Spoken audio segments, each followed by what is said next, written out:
كرة اللعب، محاولة الآن حسان تركي، قطع من المدافع حاتم عبد الكريم لرمية جانبية لفريق نادي السليمانية.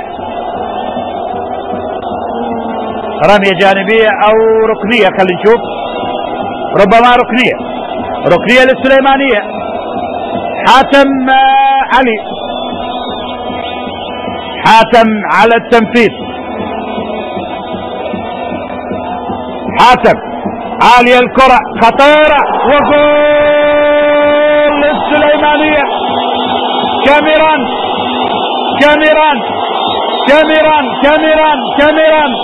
للسليمانية بمرمى النجف. هدف أول للسليمانية برأسية من كاميران في الشباك النجفية. رأسية جميلة من قائد الفريق كاميران علي.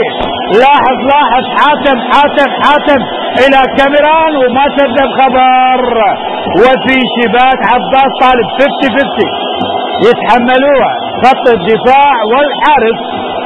بذلك التقدم للسليمانية بهدف، وفرحة جماهير السليمانية بهذا الهدف. هدف أول